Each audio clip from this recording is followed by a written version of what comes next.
I sit in my study, staring at the polished wood of my desk, but my mind is a million miles away. The walls are adorned with memories, family photos, awards for achievements, and mementos from places I've been.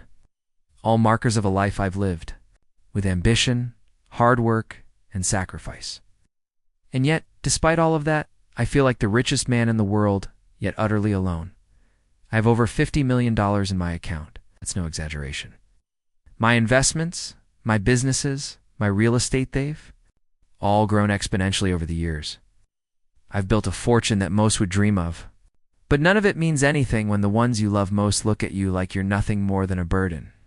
I've worked hard all my life, starting from nothing. I built my businesses from the ground up, taking risks, making sacrifices, and never once looking back. There were times when I didn't know if I would make it, but I kept pushing, kept striving. Now, I'm in my late 60s, financially set for life, and with more than enough to retire comfortably. But all that money, every dollar, every asset has not brought me peace. Instead, it's left me questioning everything about my relationship with my children. A knock on the door pulls me out of my thoughts. I don't have to say a word. My daughter Sophie walks in without waiting for me to invite her. She's in her late 30s now, successful in her own right, but she's always had a certain entitlement about her. As though the world owes her something because of who she is. Dad, I need to talk to you, she says, sitting across from me without asking, her tone already exasperated. She doesn't even look at me with warmth, just a sense of urgency that's always been present in her demeanor. I nod, folding my hands in front of me. What is it, Sophie? Need a loan, she blurts out, not wasting any time. $100,000. To close a business deal? You know how important this is? I'm sure you can help out. My blood runs cold for a second, but I remain calm. I've been down this road before. Sophie never asks, never appreciates anything I do for her. She takes and takes and takes. You've asked me for money before, I remind her quietly, keeping my voice level, and I've helped you out. What's different this time? Her face doesn't flinch. She's used to this. The difference is that this time, I need more to get ahead. I'm asking you because you can afford it. Swallow the anger building in my chest. The frustration, the resentment. She's right, I can afford it. But at what cost? Every time I give her what she wants, she shows no gratitude, no acknowledgement. It's as if it's expected, as though I'm just another bank for her to withdraw. From I lean back in my chair, staring at her, trying to find the words.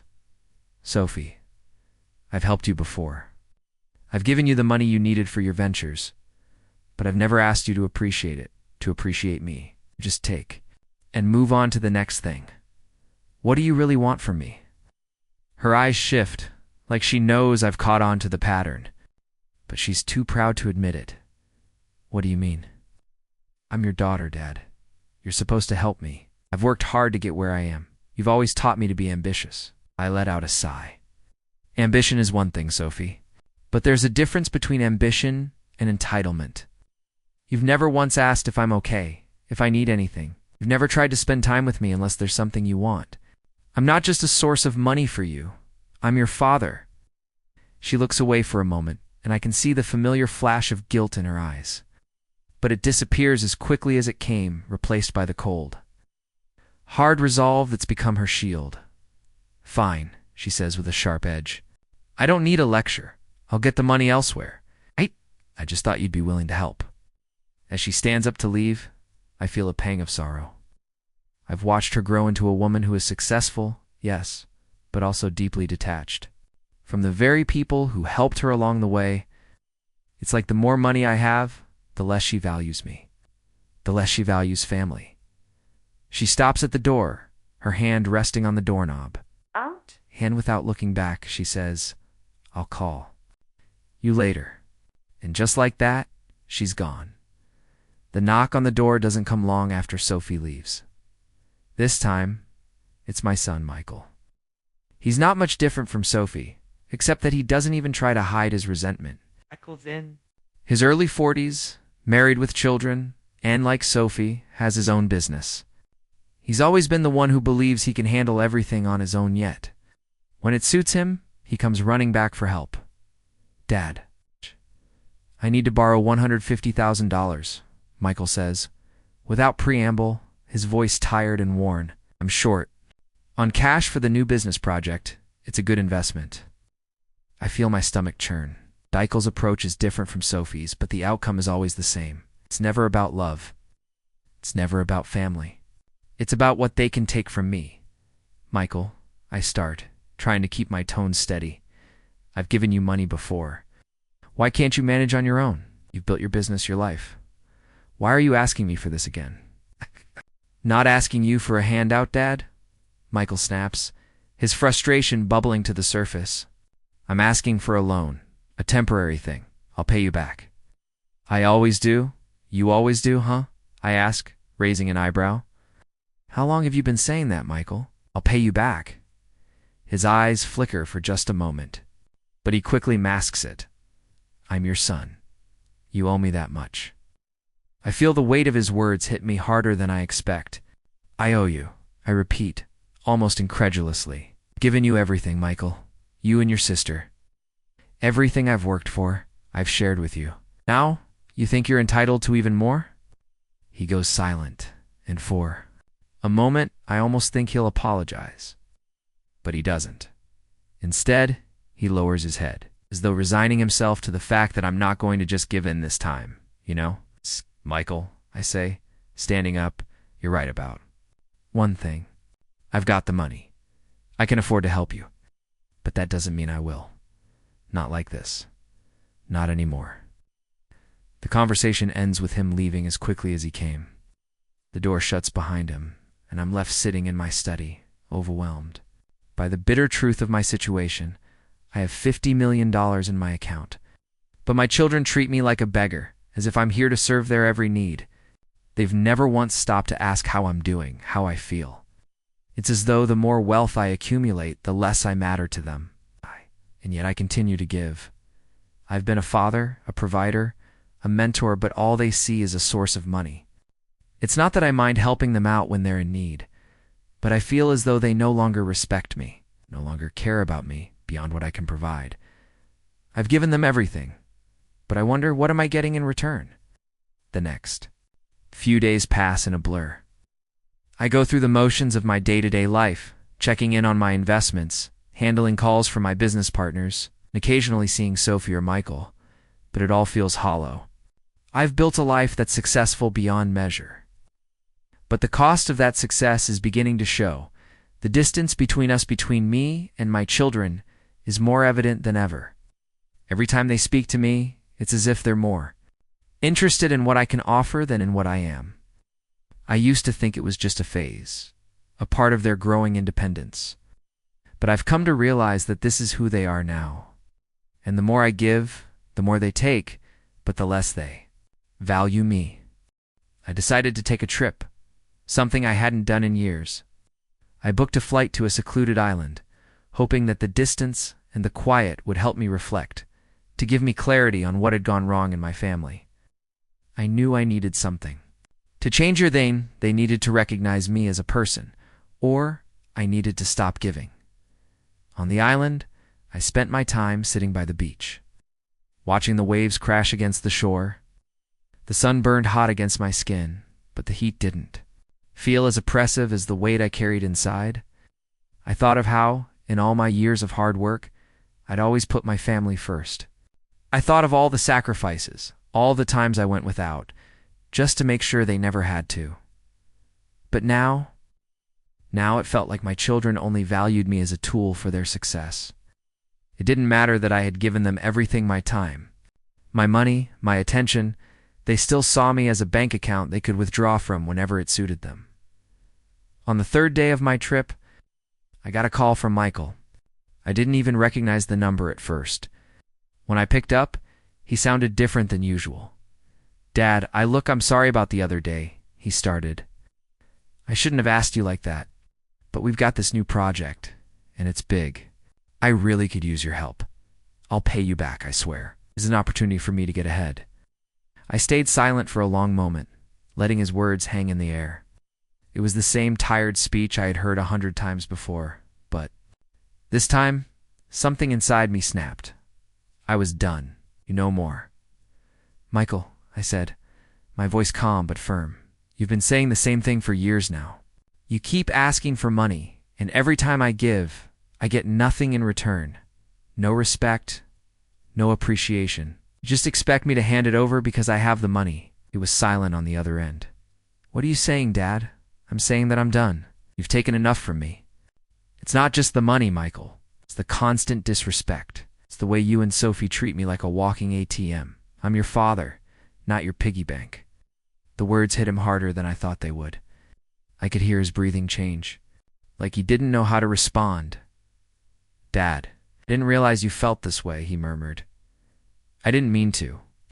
No, you didn't, I replied.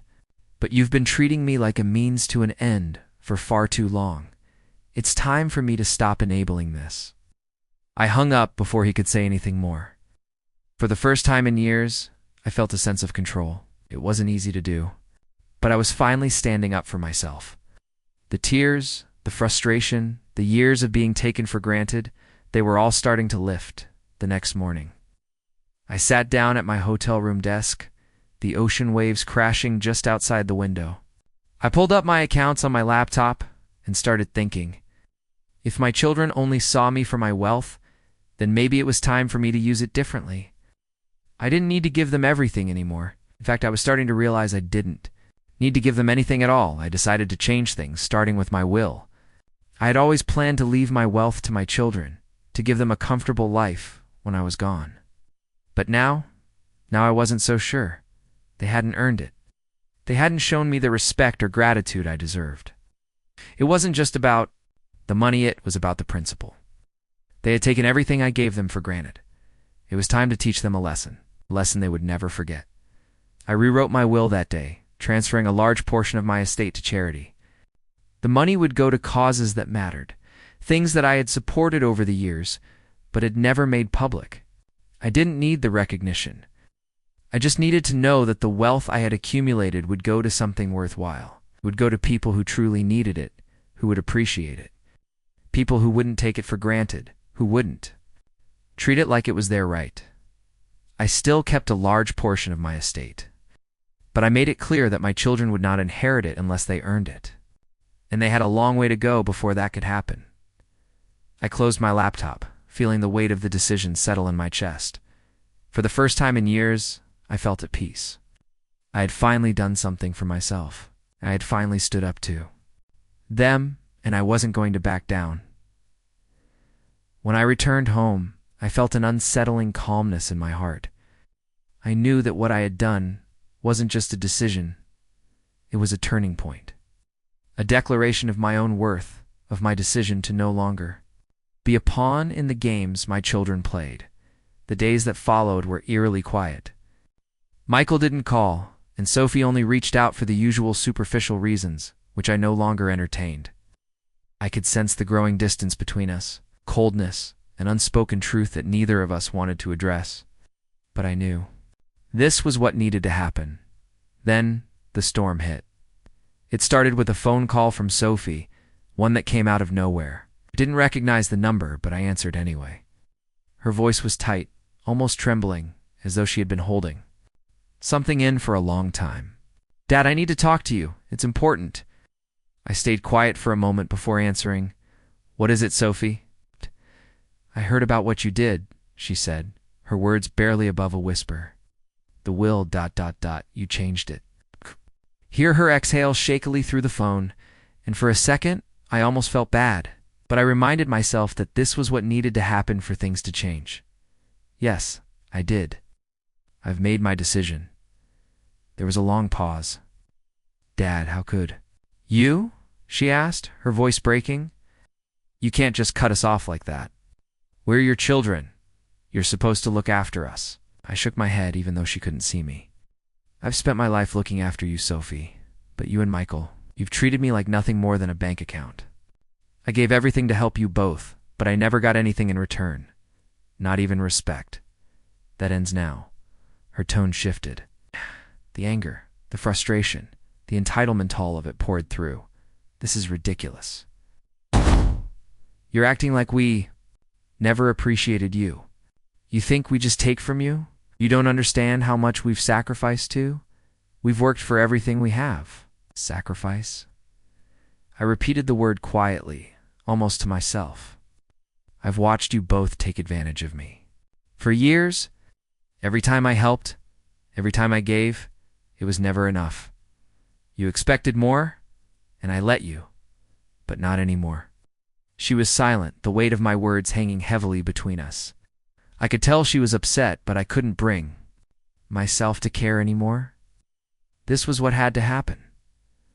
I can't believe you're doing this to us, Sophie said finally, a bitter edge to her voice. You're going to regret this. You'll see. You'll see how much you've hurt us. And with that, she hung up. I sat in silence for a moment, the tension in the room pressing down on me like a heavy weight. Part of me felt the sting of her words, but most of me felt ... free. For the first time in a long while, I felt like I was taking control of my life again. The next day, Michael called. His voice was different this time, almost pleading. Dad, you need to explain yourself. You can't just change everything like this. You can't just cut us off. I paused, considering his words. I don't need to explain myself, Michael. I've spent years trying to make you see what matters, and you haven't once thought about what I needed. You and Sophie have taken me for granted, and I'm done with it. You're being ridiculous, he retorted sharply. We're family. You don't just turn your back on family. I let out a long breath. Family is supposed to respect each other. I gave you everything, Michael, and what did I get in return?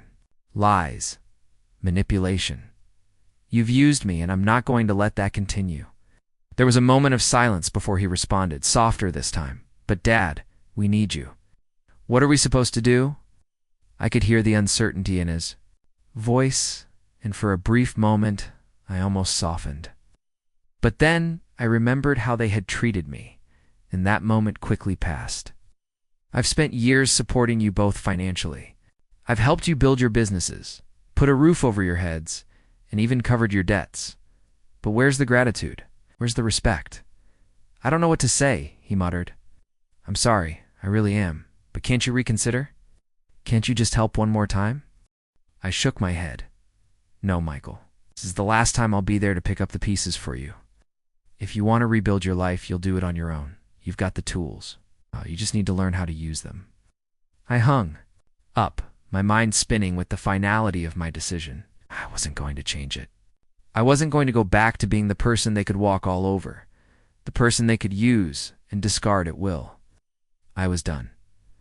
Over the next few weeks, the fallout continued. My phone rang off the hook with calls from family, friends, and even colleagues who had heard rumors about my decision. I couldn't believe I would do something like this, especially to my children. But what none of them understood was that this wasn't just about money. It was about respect. It was about me finally setting boundaries and taking back my life. I couldn't be the doormat anymore. I couldn't be the one everyone turned to when they needed something, only to be forgotten when they got what they wanted. I had spent too long being the person everyone relied on but no one truly cared for. I realized then that I wasn't just losing my children's love, I was gaining my own self-respect. The phone calls grew fewer, and soon they stopped. Altogether, Sophie and Michael both avoided me at family gatherings, and even my close friends didn't know what to say. I had done something they would never understand, but it was the right thing to do for me. I would live the rest of my life without being a pawn in their games. I had given them everything now. It was time to take care of myself. It had been a few months since I made the decision to change my will, to cut my children off financially. I expected some pushback, but the silence from them was deafening.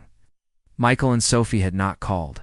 Not even a simple, "How are you?" Their avoidance spoke volumes. Yet I didn't feel the pain I thought I would. Instead, I felt relief, a deep sense of freedom that I hadn't known I needed. For the first time in my life, I wasn't just living for my children or anyone else. I was living for myself. I had to remind myself often that the decision I made wasn't out of spite or anger. It was a conscious, calculated step in reclaiming my dignity. It was about setting boundaries, something I had neglected for far too long. Yes, I had given them everything. But in the process, I had lost myself. Then, one day out of the blue, I received a call from Sophie. It was the first call I'd gotten from her in months. I hesitated before answering, my heart pounding. In my chest, would this be an apology? Would she try to manipulate me again? "Dad, we need to talk," Sophie's voice came through, tight and tentative. "I'm listening," I replied coolly, refusing to let her see how much this call was affecting me. I've been thinking a lot about everything," she said. "Slowly about the will, about how we've treated you, and I realized that I took you for granted." I felt my heart sink, but I didn't speak. I wanted to hear her out. "I'm sorry, Dad. I didn't see it back then, but I understand now. You were always there for us, and I took advantage of that. I didn't appreciate you. I wasn't sure how to respond. Was she being genuine, or was this just another manipulation tactic?" Part of me wanted to say something, to remind her of everything I had done for her, but I held my tongue. I wasn't going to make it easy for her this time. "I've been thinking a lot too, Sophie," I said, keeping my voice steady. "And I realized something important. You don't just get to take from people without giving anything back. Don't get to disrespect someone for years and then expect them to open their arms when it's convenient for you." Sophie was quiet for a long moment. When she spoke again, her voice was different, more vulnerable. "Dad, I know I can't undo the past, but I'm asking for a chance to make things right. Can we start over?" I paused. Was it possible to rebuild what had been broken? Could we really start over after everything that had happened? I wasn't sure, but I knew one thing. My trust had to be earned, not given freely. "I'm not going to start giving to you again like I used to," I said firmly. "This time, it will be different. I need you to prove to me that you're not just interested in what I can do for you, but that you respect me as a person." Her silence stretched on, but then she surprised me. "I understand, Dad. I'm ready to work for it. I want to fix this." Days turned into weeks, and Sophie's actions followed her words. She started calling more frequently, not just for favors, but to actually check in. She asked about my day, about how I was feeling, about my life outside of them. It wasn't the immediate change I had hoped for, but it was a step in the right direction. As for Michael, he never called, never once reached out. I hadn't expected him to, but still, the sting of his silence lingered. Maybe, just maybe, he would come around in time. A few months later, something unexpected happened. I received a letter from Michael. It was a short note, handwritten, and it took me by surprise. "Dad, I know I've been distant. I don't have an excuse for my behavior, but I've been thinking a lot about what you said, about everything you did for us, and I realize I've been wrong. I'm not proud of the way I treated you. I hope we can talk soon. Michael." I stared at the letter for a long time. It wasn't much, but it was a start. A glimmer of hope that maybe there was still a chance for him. For us. As the months passed, I found myself in a place I never imagined I'd be. At peace. It wasn't easy, but I had learned the value of standing up for myself. I had reclaimed my life, my respect, and in doing so, I had finally become the man I was meant to be. I didn't need my children's approval or their gratitude to feel validated anymore. I had done the hard work of living for myself, of proving to myself that my worth wasn't tied to their perception of me, and so life went on. My children and I weren't where we once were, but there was a new understanding between us, a sense of respect, of boundaries that hadn't been there before. As I sat in my favorite chair, sipping my coffee and looking out the window at the sunset, I realized something else. The wealth in my bank account, the life I had built, none of it mattered without the love and respect of those I held dear. But now I had that respect, that I realized was worth more than any fortune could ever be.